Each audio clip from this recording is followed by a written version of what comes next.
Florida is fortunate to have over 12 million acres of protected public land.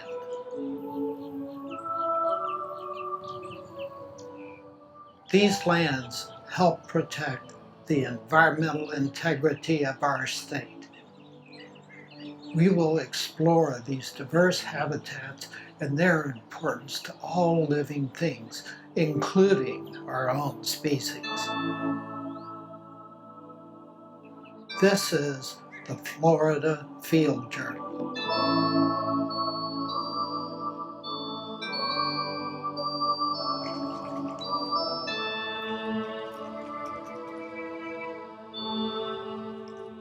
Today I'm at the celery fields in Sarasota County.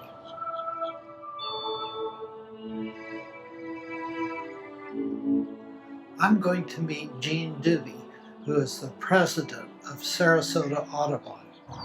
This area is called the Celery Fields because they grew celery here. At the early part of the 20th century, they drained the sawgrass marsh that was here for agriculture. And because the soil was so mucky and fertile, it was perfect, and they experimented with various crops, but they finally settled on celery as the prime crop. It was under agriculture up and through really in the early 90s. And at that time, the county purchased the land from the remaining farm interests, and but they wanted it for stormwater drainage. And the reason for that is we're in the Roberts Bay watershed here, which means that the water in this area drains down into the Gulf of Mexico, into Roberts Bay. And at times of high rains and floods, the people who lived along that drainage area, especially in Philippi Creek, a lot of them got their houses flooded out. So they purchased the land in '95 and they dug out all these wonderful ponds and canals, and the birds came. Probably as it was before it was farmland. Yes, probably. It would have been full of traditional swamp birds, the herons and egrets and limpkins and so on.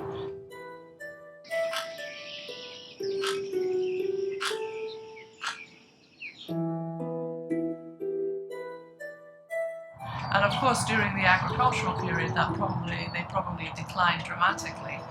But now that the county has purchased the land and restored 100 acres, they took 100 acres of the 300 that they purchased and designated that for wetland restoration. And so this is what we have here.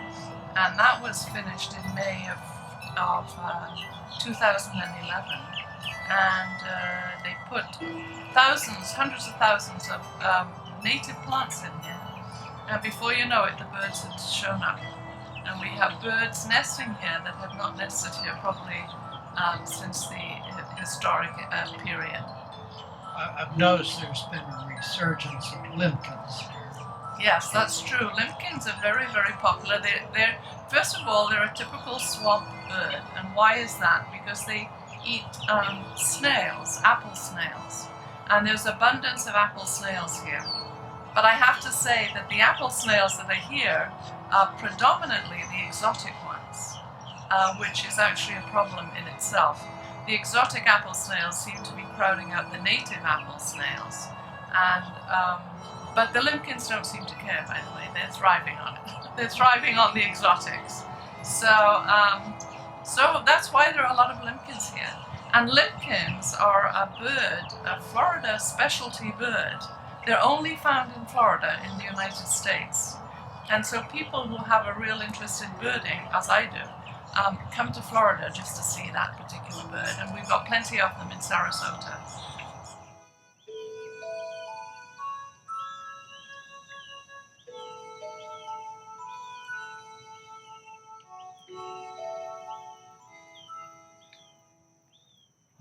We're with the Sarasota Audubon Society, have adopted this area actually, and we've worked with the county in order to develop it into an area of passive recreation, and especially wildlife viewing.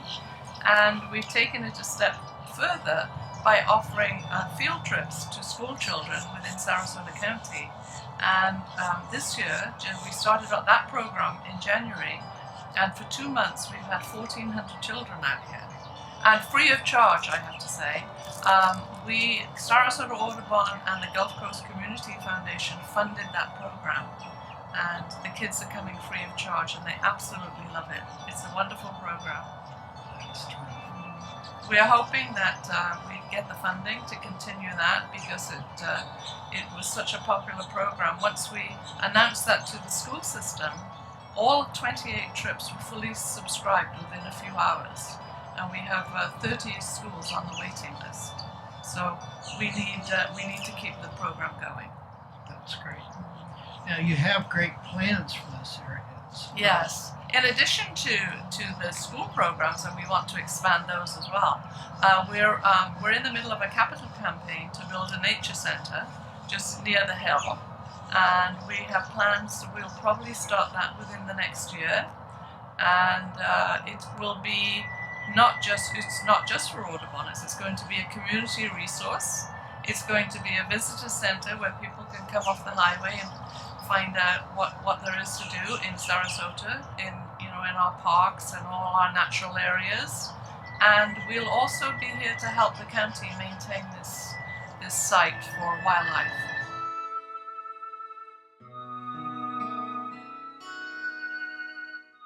This 100-acre wetlands restoration has really succeeded all our expectations in terms of the number of birds that visit here, the number of birds that breed here, and so that's wonderful.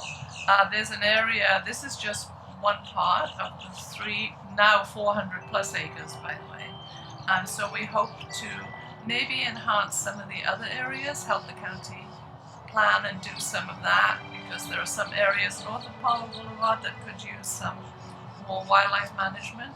So we think that we can attract more birds here and more visitors. It's a great place to walk and jog, and just you don't have to be a bird watcher to love it. Bird watching has become like a huge sport. It has. It's one of those things that everybody can do it. You can do it in your backyard, you can go to exotic places like Africa, and everything in between.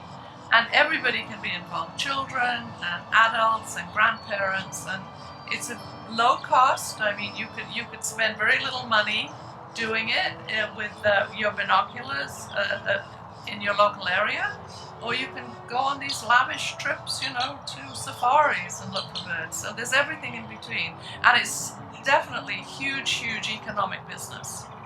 I personally travel to overseas to go birding, and that's the reason I go is to look for birds. And so I'm a good contributor to the economy around the world, but we want to encourage people to come to Florida to look at our bird life, which is one of the birdiest states in the country. I love this place. Yeah. It's very convenient. Right. It's something to see all the time. Mm-hmm. Yeah, no question. And one of the other things that we're doing is we hope that this becomes a scientific lab. We mentor students from high school and college on various bird species here, studying them, and so we hope that we can enhance that too. My name is Skylar Nissen. I'm a 10th grade student at Sarasota High School in the Mast and Ace department there. So you've been working with Audubon out here at the Celery fields? Yeah. Are you focused on any one particular aspect? It's mainly limpkins and their food sources that are here. It's either the native Florida apple snail or the invasive apple snail. What about the limpkins? It's a currently endangered species in Florida, and there's actually a lot of them around the celery fields, and they mainly feed 90% of their diet is on these snails.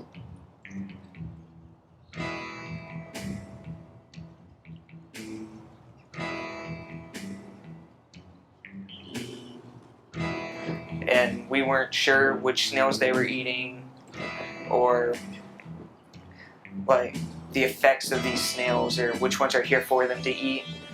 And then also we didn't see another bird called the snail kite also eats these snails.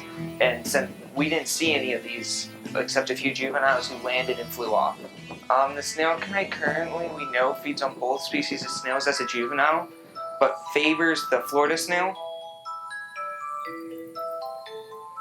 I actually want to be a wildlife rehabilitator eventually, and then also study different biological and environmental studies.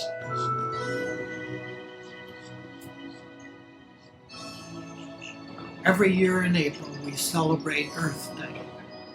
Thanks to Sarasota County and Sarasota Audubon, we celebrate Earth Day every day at the Celery fields.